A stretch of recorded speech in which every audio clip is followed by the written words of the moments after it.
$2 Tuesdays at wagertalk.com and sportsmemo.com, where you can get the hottest handicappers best bet or daily package for only $2.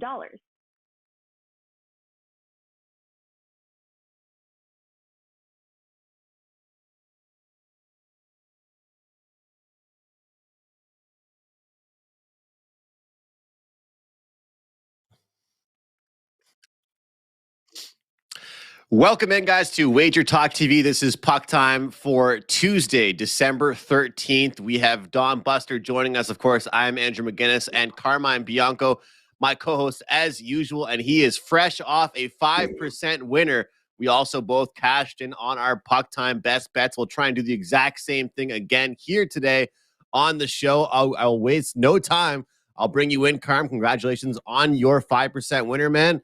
And what do you have going on today at Wager Talk? Yeah, it was a good hockey night, so I enjoyed that part of it. The Ottawa Senators retiring Wade Rennan's jersey, if you remember him, and then they put in a great defensive performance. Although it doesn't take that much to beat the Anaheim Ducks, but I'm glad they got there in regulation time and got us to win. But Andrew, as much as I was enjoying that game, I was absolutely hating the football game last night. I had 3 player props, and I switch over to the Arizona game, and it's 2 minutes into the game. I'm like, that's not Kyler Murray under the center. I'm like, what happened to Kyler Murray? And I had a prop on him for rushing yards. I checked Twitter, and I see the video of him blowing his knee. I'm like, oh God. So get better, Kyler Murray, but my prop went down. And then I'm like, well, at least I have Ramondre Stevenson. I got 2 props on him. He leaves injured. And I'm like, you got to be kidding me. And I'm talking to my friends in chat. And one of my buddies says, hey, who's a 49ers fan, can you put out some Seattle props for Thursday night? Because we need those players out of the game. Like, oh, that's just cruel, man. It's just cruel. So I'm acknowledging the wins, but you have to acknowledge the losses as well, too. I took care of my NFL clients this morning, so I've got the office taking care of them because I wasn't happy about that. Injuries are part of the game, but what a way for prop bets to crash out like in the first quarter with guys getting injured. It's always the thing that can happen in these games. And Andrew, I was watching that Montreal-Calgary game as well, too. It is funny that Twitter just blows up. The players have nothing wrong with it. And we're talking about the Suzuki hit on Kadri, which is, I get it, it's a hit to the head, but these are 2 players that didn't even see each other collide, and Kadri came back into the game, but everyone's like, suspend Suzuki for 5 games. It's a hit to the head. And then you have other guys, any hit on Kadri is not suspendable ever. Right? It's just Twitter is just the funniest place to go to get opinions on people. But with that said, a guy who doesn't need a hit to the head because he's always there 100%. Don Buster, welcome to Puck Time. Well, Carmine, you kind of threw me a curve there. I thought you were going to say this guy's took too many hits to the head on the ice back in the day. But anyways, that's all right. That's how I play the game. Always try to play tough.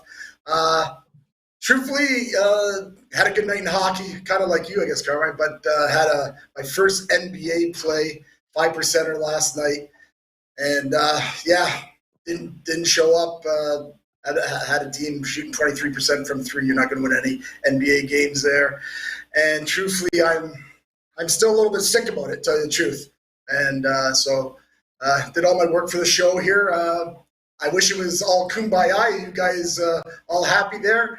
Of course, I'm going to show the positive face on the show today. But again, I am still a little sick. I know professionals are not supposed to be sick. Believe me, it's 12 hours removed, and I am human too. So yeah, that was a rough one because we would have had a big night to start the week. So, but besides that, 12 games today. That's good. Looks like you picked 4 good ones, Carmine. And I see that you switched one out on me there, but that's all good too. So I think we'll have a pretty good show with these 4 games. Yeah, I'll take Buster, the blame the for reason. that one. Yeah, and it's because I always put the games up so this way you can do some research and stuff. But Andrew made a recommendation, probably a good one as well too, is that the last game, the odds were kind of skewed, and he's like, let's go with one that's a little more competitive. So we swapped out the Colorado Flyers game for the Sabres and Kings game, which is obviously a game in which it's pretty much lined -110 both ways, and a much more competitive game. So that's it. And it's a shame the Montreal Canadiens don't play tonight. So I couldn't even put that game on there. And it was funny because so I made some guy referred to it on Twitter last night. I made the dad comment to Andrew where I kind of leaned in. I'm like, Andrew, whatever you do not take Montreal +1.5. Yeah. Don't do it, Andrew. Don't remind me. Don't remind me about that. And of course, Montreal not only gets there covering the 1.5, they win the game in a shootout. So kudos to you Habs fans that I got to sit down and listen to today. At least on puck time, I can say I like the under and the puck line for the Habs, but it doesn't matter because I didn't release it or bet it myself, and I hate that. But it was a pretty good game, Buster. Yeah. And Buster, if you didn't see yesterday's show, I brought props to the show. For the first time, I brought the banana for the banana in the tailpipe game of the night, which was me once again taking the New York Rangers against the New Jersey Devils. And that one was almost an opposite of the previous time where the Rangers jumped out to a 2-0 lead. This time it was New Jersey jumping out to a 2-0 lead within the first 5 minutes of that game. But the Rangers showing some guts and coming back and eventually winning that game. Well, you know what, Carmine, you were saying about losing those games with the prop guys. Hey, you win a coin toss in that Ranger game, so that's a positive. Right, you know what I mean? And as far as the game list that you put up, like usually at midnight, or actually put them up very early, but I didn't look at it till later after. I just thought, I couldn't believe when I didn't see Buffalo LA on there, only because I'm thinking, you know what? Carmine doesn't want to talk about his Sabres, so that's not there. But if it was Montreal, as we all know, and everybody in the chat knows, everybody that just started watching this show knows, if there's a Montreal game, even though me and Andrew really don't want to talk about it, it's going to be on Tuesday's show. Hey, no, I get a pretty good read on them this year. I just got to start betting them more. I've had a pretty good read on this team. I got to start betting them. No, but I get it, Buster. I put the games for Tuesday's show. I put the games up Monday in and around 5 or 6 o'clock because I understand you're retired now. You eat at 4 o'clock. You have dinner at 4 o'clock in the afternoon, and you warm a glass of warm milk around 7, and then you're asleep by 8. So I want to get you the games as early as possible. And with this said, Andrew, I throw it to you for our first game. Yeah, hey, if anybody cares how my night was last night, I had the under in the game that Carm had his 5% pick on. I had the under in the Ducks and Senators game and the Wild money line. So I'm now on a 22-6 hockey run after a really big slump I went through. So it's a good run right now. Unfortunately, though, I did have a Stevenson prop as well, Carm. So I got burnt by that too. I was with, and it seems like it was a popular prop. So a lot of us went down with that one. But today's games, we have the Islanders, Bruins, Stars, Devils, Knights, and Jets, and the nightcap, the one we talked about. I guess not really the nightcap, but the last game we'll speak of, the Kings and the Sabres. Let's start the show off, guys, with the Islanders and the Boston Bruins here. Let's get into it. And I think there's a real big storyline when it comes to this game. And well, maybe not a storyline, but a big thing to talk about here are the injuries. You know, we have Boston -225, the Islanders +185, puck line -1.5, +120 for the Bees, +1.5 is -140 for the Islanders. Total is at 5.5 in this game here, guys. And, you know, you've got Adam Pelech, who is downgraded to out tonight.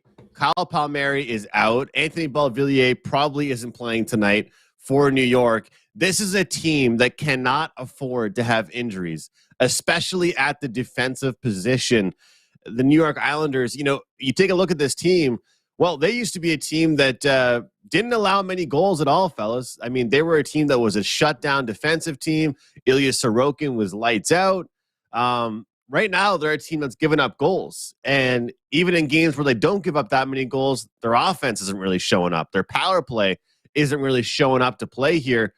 Guys, I'll put it this way. I'm disappointed in myself for not betting the Bruins enough this season.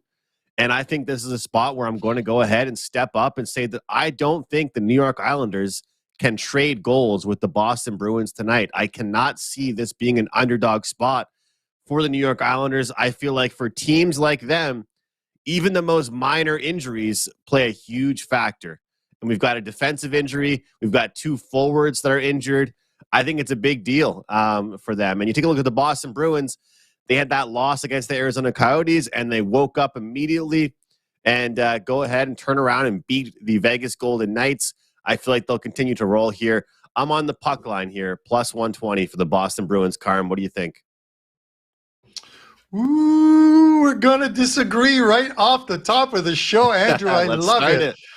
I know. Listen, I get the injuries.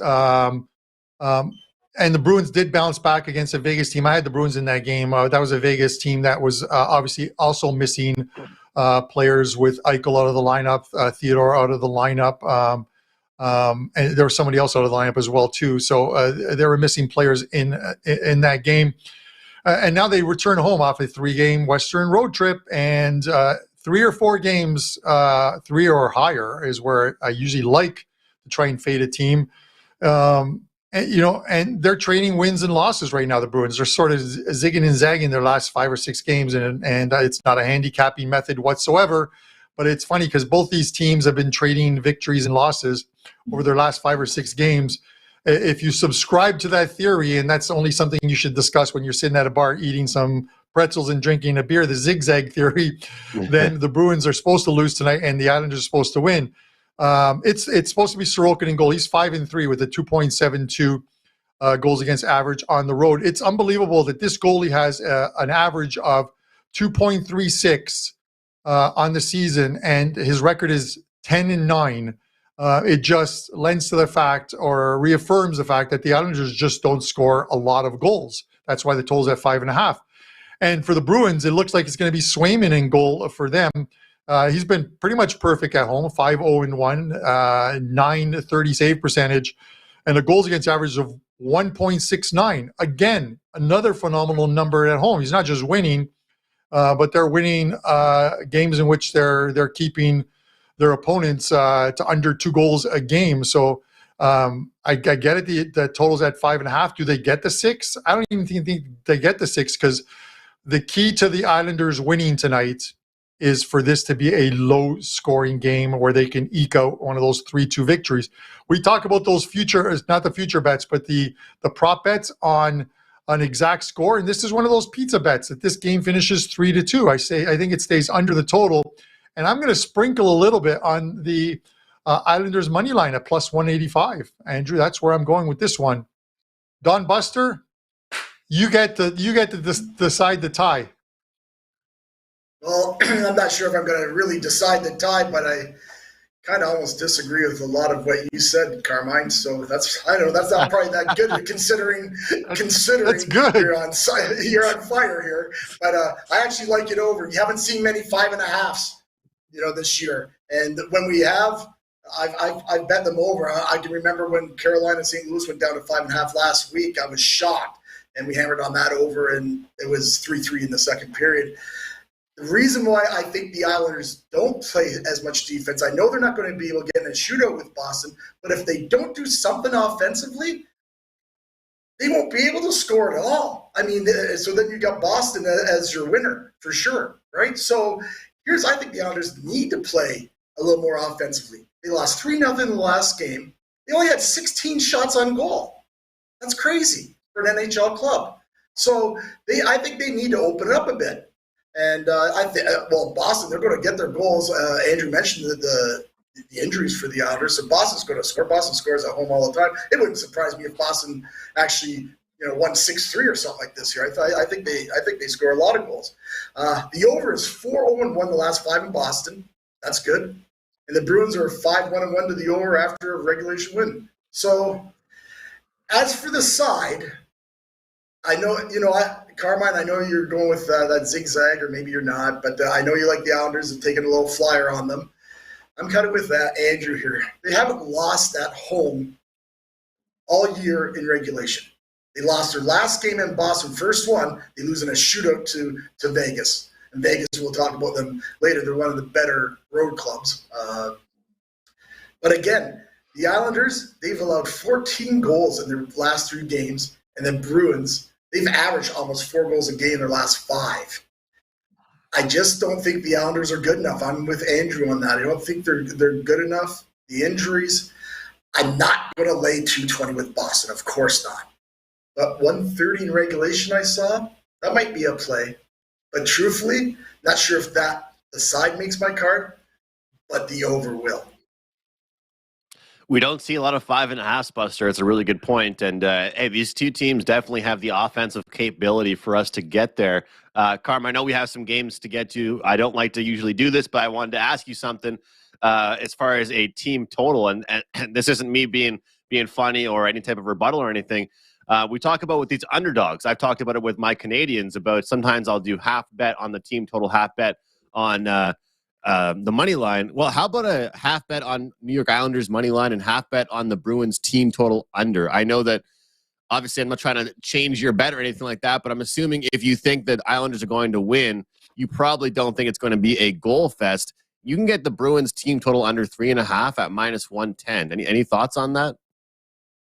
It's not bad, just because I don't expect a lot of goals in this game. It could turn out to be one because the juice is shaded to the over on the 5.5, but that's a normal thing. If this game was lined at 6, we'd probably see it at 6 -115, -120 to the under, and it would probably be a play for me at 6 at 5.5.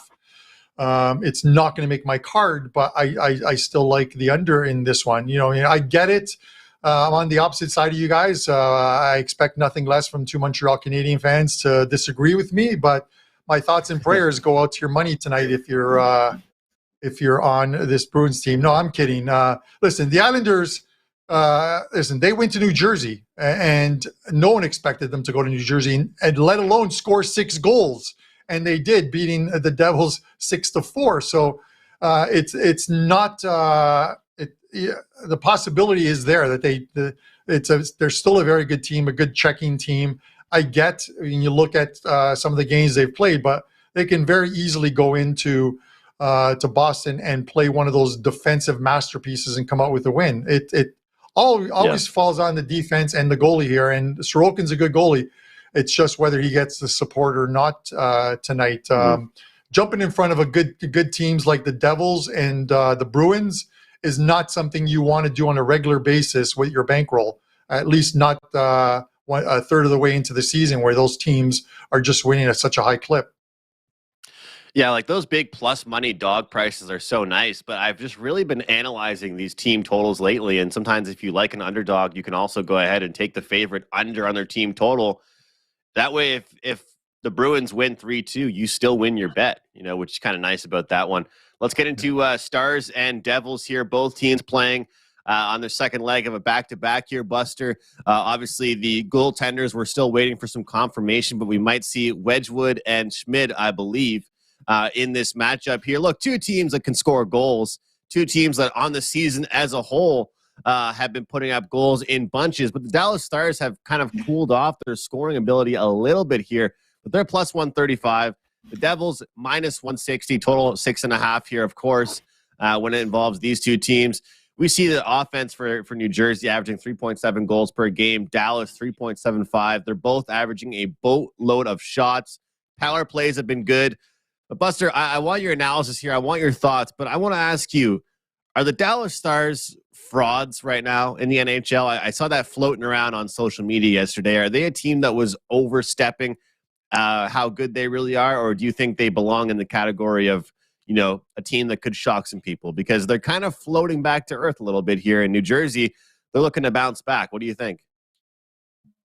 Yeah, well, if you look at it, Andrew, both these teams are kind of floating back to earth if you think about it, although New Jersey's played really, really good hockey. I think Dallas, anytime you have a goaltender, let's just assume Dallas will make the playoffs. Anytime you have a goaltender like Ottinger, you can win a lot of series in the NHL playoffs. That's just the way it is. Because, a guy like him, he he'll make up for any defensive flaws, and I think they have enough horses up front to make things happen. I do not think they're frauds at all.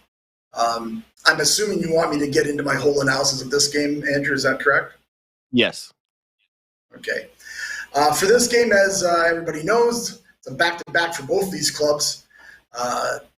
But getting 135 on Dallas, like I say, so I don't believe they're frauds. I think that's a bit high, and I like them here in this spot.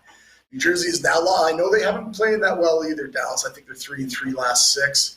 New Jersey's now lost 2 in a row. They have been playing well. But you know what? This might be the spot, like we've all talked about, between New Jersey, how well they played in Boston. When's the time that the regression or maybe a little bit of a losing streak might come for these clubs? Well, it might be this time here for New Jersey. Look who they play in the next couple of weeks. They've got Carolina, Florida, Boston. I think if they played those teams twice, I think Pittsburgh's in there for good measure, and that's all by January 1st. So they've got a hell of a schedule looking in front of them. The reason why I kind of like Dallas tonight, I actually did kind of like it over, because last night it was 6 over 20, and then it shot up to 6.5, especially as you said, Andrew. There's going to be the 2 backups will be in net because the 2 starters played last night. The 2 number 1 guys played last night. If you like it over, I just want to throw some things out here. If you like it over, the things, 2 backups playing tonight and back-to-back. So, the defense, the legs might not be there because they both had tough games yesterday. Rangers in overtime, that was a tough game for Jersey. That was a tough game for Pittsburgh against Dallas. So, but if you like it under, now that it's 6.5, the under is 5-1-2 last 8 in New Jersey. What sets me up for Dallas here that I like them, especially, well, besides the price, plus 135, I think that's a great price. It's the special teams. Dallas is 3rd on the penalty kill and 10th on the power play, and New Jersey struggles on the power play. So maybe Dallas' special teams just does enough tonight to get a New Jersey club who by no means looks like they're regressing, but it might be time for a little regression. Again, I'm not going to play this total, but I like Dallas as an underdog here. All right, 1 underdog on the show so far for Carmine, and 1 underdog so far for Don Buster. What do you think here, Carm? New Jersey going to bounce back, or is Dallas going to get going here tonight as an underdog? Well, first, I'm going to say this. While you guys were discussing this game, I updated the projected goalies, and of course, now Sorokin is not in goal tonight for the Boston game for the Islanders. It's Varlamov, and his goals against average. It's 2 at home, and it's 3.14 on the road.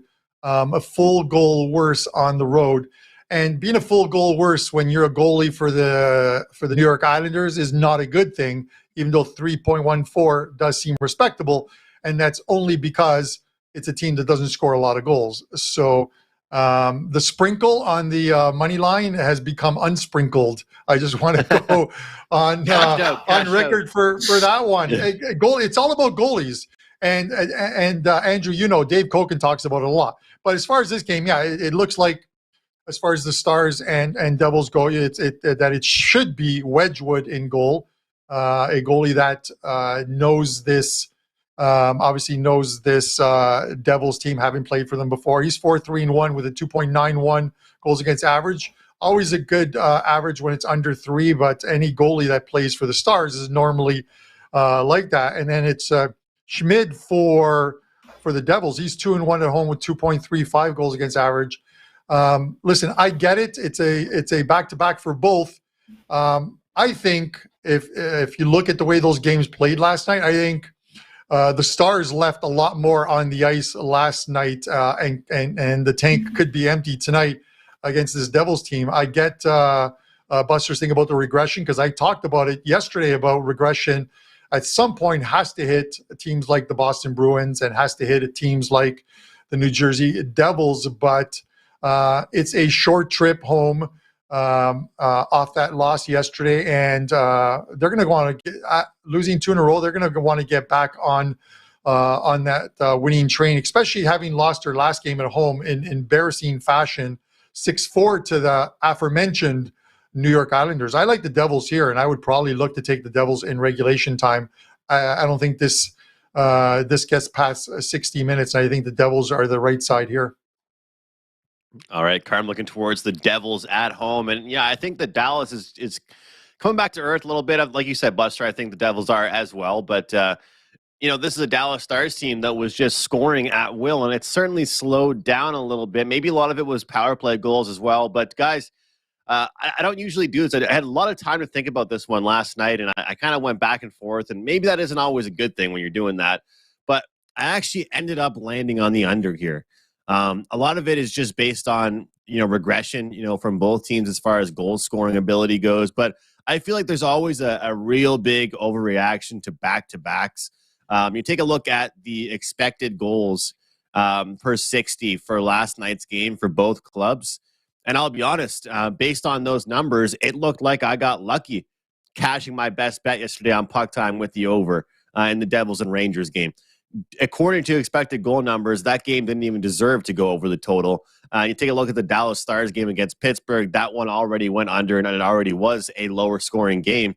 I think we could see a defensive battle here tonight, guys. Hopefully the tired legs don't turn into lots of goals. They turn into less chances offensively, but I'll lean towards the under. It's a game that I start the segment off by, reading out to Buster about how many, shots on goal a team is allowing and how they're scoring and the scoring rate and goals per game and all that stuff. And then I'm kind of going against the information that I said, but sometimes I kind of have a read when these teams are going to make these adjustments, and hopefully that is tonight. We'll see an under in the Stars and Devils game. Carm, Vegas Golden Knights and Winnipeg Jets here tonight. Like I said, the Winnipeg Jets are a team that I am done talking bad about, as they have definitely made some money for their backers this season. And they've stayed healthy, which has definitely been a problem for them in years past. They are minus 135 against a team that doesn't really seem to be able to stay healthy. That is the Vegas Golden Knights. They're plus 115. Total is at 6 here, guys, shaded towards the under. And Carm, obviously the big news surrounding this one, the fact that Jack Eichel has been placed on the LTIR, which is huge for them. It's not good. Alex Pietrangelo still dealing with personal issues. He is not with the team right now. He is not suiting up. Of course, he is a defenseman for the Vegas Golden Knights. So it's a big spot for the Winnipeg Jets. But I will say one thing before I go to you, Carm. We see it in every single sport, football, NBA, hockey, no matter what it is. It always seems like these teams, they rally around the fact that they've got some injuries, and maybe the next game or the game after that is when they start to lose. Obviously, they're off that loss against the Bruins. What do you think here, Knights and Jets? Yeah, Pietrangelo was the name that wasn't coming to the top of this bald-headed brain of mine here when we talked about the Bruins earlier. But, Andrew, here's the thing is, you got to draw a line through Winnipeg's game against Washington last time out. They played a bad one. They threw in an absolute clunker. That second period allowing 4 goals. And then they got a couple quick ones in the third to try and make it a game, but eventually lost. If it's Hellebuck in net, and he should be the goalie tonight, you got to take this Winnipeg Jets team, but I would take them in the first period, because off that game, they're going to want to come out and put a good effort forward. And if they're going to win the game, the key to winning the game sometimes is winning that first period. And when we talk about Hellebuck at home, dude, this guy is 9-3 at home, 1.59 goals against average. Look at prior to this game against Washington. These are the last 10 games he's been in goal. He's allowed 2 goals, 2 goals, no goals, 2 goals, 2 goals, 1, no goals, 2 goals, no goals, and 3. He hasn't allowed more than 3 goals in any of his last 10 games at home, with 3 shutouts in there. They play well in front of him at home. He plays well at home. And you have a Vegas team coming in that are missing some players and injured. I get the whole next man up thing. but the play here has to be Winnipeg, and Winnipeg first period is minus 125. I think that's the right play here. Buster, give me your thoughts. Well, Carmine, I know it's hard to believe, but I actually agree with you. Last week we had the Jets in Florida, and I touted a whole about Winnipeg being great at home, how Connor plays fantastic in net at home, and I had Florida that game. I had Winnipeg that game, and I have Winnipeg here. Especially now that they lost that last game against Washington, and as you said, they just had a bad second period. I mean, it was just one of those things, and I like them to bounce back here. They've won 7 of their last 9, and as you guys have already mentioned, so I'm not going to keep reiterating that. Vegas are missing key players, and also Theodore didn't play the other night either.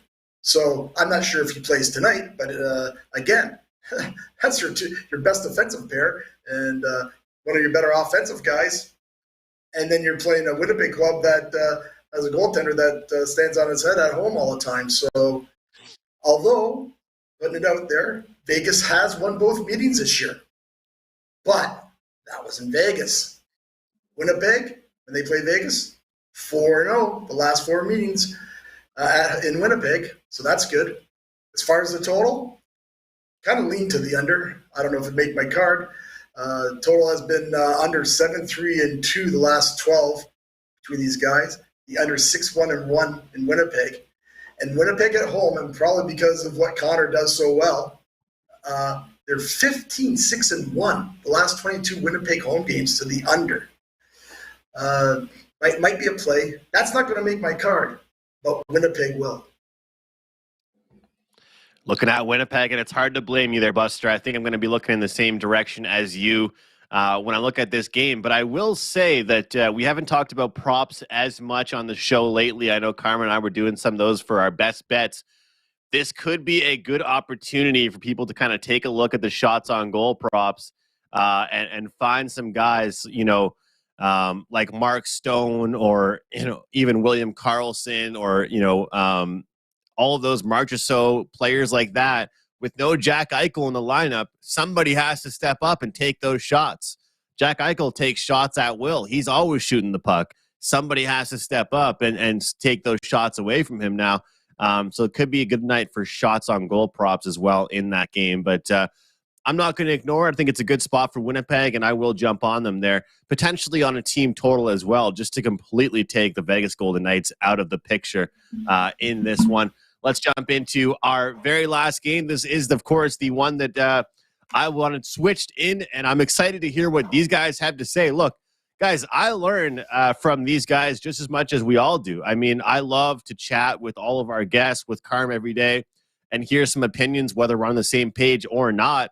This is a pick'em game here between the LA Kings and the Buffalo Sabres. Total is at 6.5, heavily shaded towards the over here in this one. Obviously, we have seen the LA Kings be on this East Coast road trip here, Buster. They're off a crazy game that definitely did not go how they wanted it to go here. And Buffalo's been having some weird games themselves. Who do you think comes out on top here, Buster? Well, Andrew, you know what? This game is a coin flip, really, as far as the side goes. I will get to that. But for me, I already gave this out to my clients.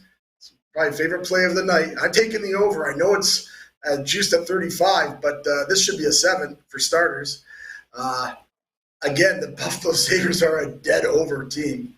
They're now 15-5-1 to the over the last 21 games. And LA plays a bunch of overs as well. They're 5-2 the last 7 games of the over. This will be that dreaded third game in 4 nights for LA. So not looking for much defense out of them at all. Might get another game out of them like you got with that Columbus game that went 6-5.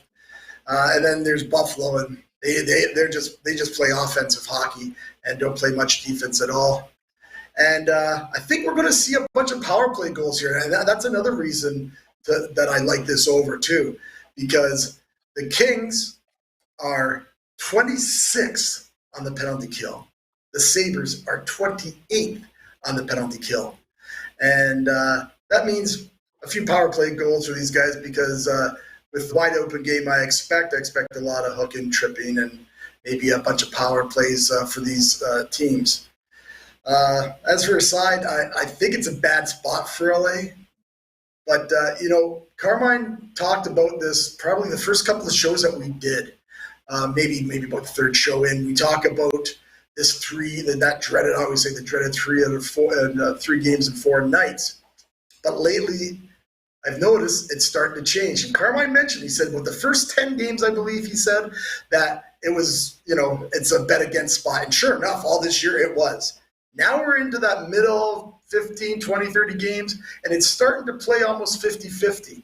So you can't. And normally, if this was the first part of the season, I would just say Buffalo for sure because of that spot, right? And big thing too, if you like Buffalo, LA's struggled in Buffalo. They're 2-10 last 12 there. So I think it's the end of the road trip. Truthfully, you know what? The guys that play draws, we don't talk about this too much. This might be a good draw game. I can see it going to overtime. I want no part of the side, but I really like the over. And even at the high juice, we're taking it over 6.5.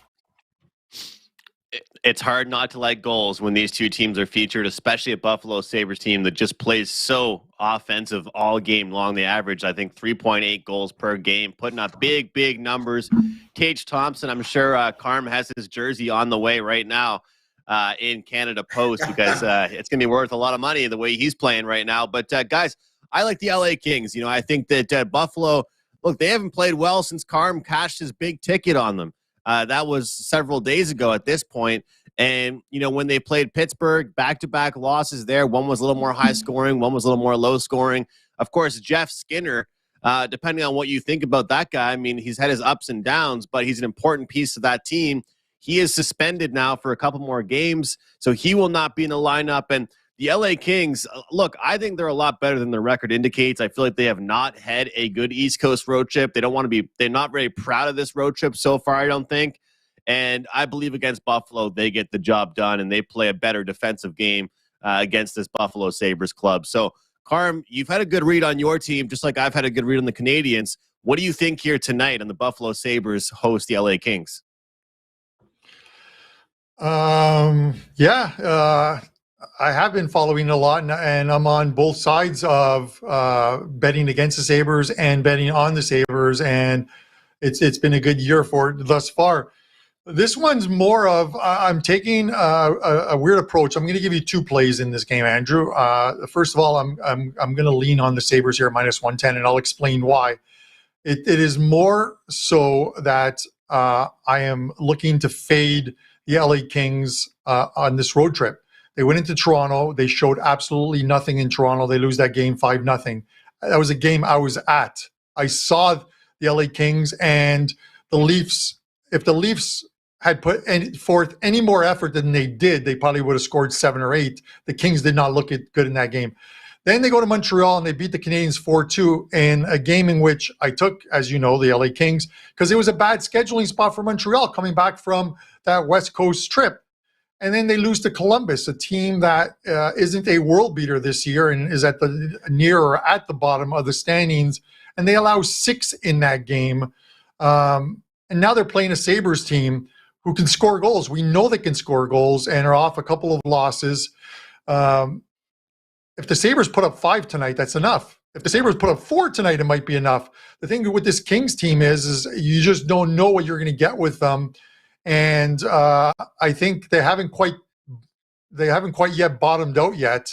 I expect more from the Kings, but you can't tell me, looking at their 3 games they played on the road thus far, you can't tell me that any one of those performances was impressive, because they haven't been. That's not what you expect out of the Kings. So I agree with Buster. We're going to see some goals in this game, and this is where the second play comes in. I think the first period over, instead of taking the 1.5, I always advocate this. I would rather take the 2 at plus money, and the over 2 is plus 115 at places like DK. You can get them there. And I'm perfectly happy with if the first period lands on 2, on getting a push instead of risking minus 165 or minus 170 on an over 1.5. I just think long-term, risking that kind of juice is going to be tough on your bankroll. So over 2 first period in this game at plus money, and then the Sabres at minus 110 are the two ways I'm looking at this game. All right, first period over 2 and the Sabres for Carmine. Guys, let's make things quick with the best bets for today, but it's obviously a very important segment. We have been doing very well with the best bet segment. Buster, over to you for what you have going on for clients and customers tonight and your best bet for the show. Yeah, it's $2 Tuesday. Remember, Sports Memo and Wager Talk $2 Tuesday. So grab those guys for the $2. What I have at Sports Memo is Friday, the college football starts, bowl season starts. We got that great promo still going, $99. You get a free month of NFL when you grab that. So go over to Sports Memo, check that out. Done really well in the College Bowl since being here at the sites. Our best bet we just discussed, taking LA, Buffalo, over the 6.5 with a little bit of juice there at 135. Talked about the bad penalty killing, really bad penalty killing on both clubs. But just want to add, Buffalo's number 4 on the power play. LA is number 11 on the power play. You see maybe 3 or 4 power play goals tonight. You see this game over. And I'll add one little thing is that this game, out of all the games we've had all year, this was the closest I had nearing 7.5 as a total. So I was expecting 7. So at 6.5 with more juice, really like this play. And as always, best of luck to everyone tonight and have a great day. I'm looking forward to trying to have a better one than I did yesterday. I'm sure you will, Buster. It's good to have you on the show. It was a good time today, and a lot of opinions flowing around here. Some on the same page and some different here between the three of us. Carm, you're off that 5% winner yesterday. We had a winner yesterday, each of us, for our best bets. What do you have going today for clients? All right, so 3 plays up in NHL. You can get those over at Wager Talk, of course, and on a phenomenal run up since November 1st, 52% or 52 units, however you want to look at it, in NHL. And then the first World Cup semifinal goes today, Argentina and Croatia. I've got a play and some prop bets in that game. You can get the Wager Talk too, so maybe the $39 one-day all access. As far as my best bet, I'm going to keep it short and sweet. You guys know I said the Carolina Hurricanes were about to go on a roll, and they're starting to win games. I know they did lose an OT one to the Anaheim Ducks, but they're 4-0.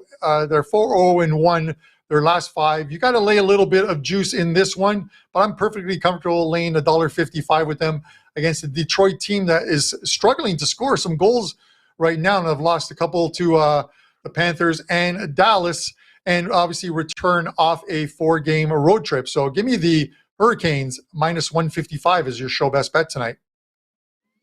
All right, the Carolina Hurricanes. Make sure you check out Carmine over at wagertalk.com. And guys, for me, I have a 5% play up today at Wager Talk. I'm on a 22-6 and a 10-1 NHL run. So really turn that season around. We are up, I believe, like 10 or 12 units on the year.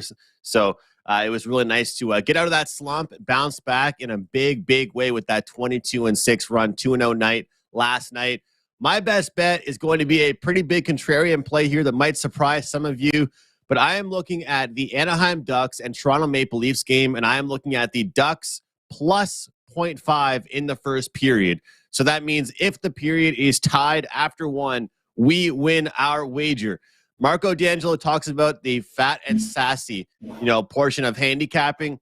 Well, the Toronto Maple Leafs are definitely feeling very, very good about themselves lately after some awesome wins, some shutout victories. They're playing some really good hockey, but they always play down to their competition, guys. The Ducks have played 3 really bad games, and I feel like they're going to give the Leafs a run for their money, at least in the first periods. So I'm going to go plus 0.5 in the first period for the Anaheim Ducks over the Maple Leafs. And if they leave that first period tied or ahead, then we cash this wager, guys. So give me the Anaheim Ducks over the Toronto Maple Leafs in the first period at plus a half goal. Guys, to recap these power plays, once again, Carmine has Carolina and Don Buster with LA Buffalo over 6.5. On behalf of Buster and Carmine, I'm Andrew. Thanks for watching, guys. We'll see you tomorrow. Tuesdays is known as $2 Tuesdays at wagertalk.com and sportsmemo.com, where you can get the hottest handicappers, best bet, or daily package for only $2.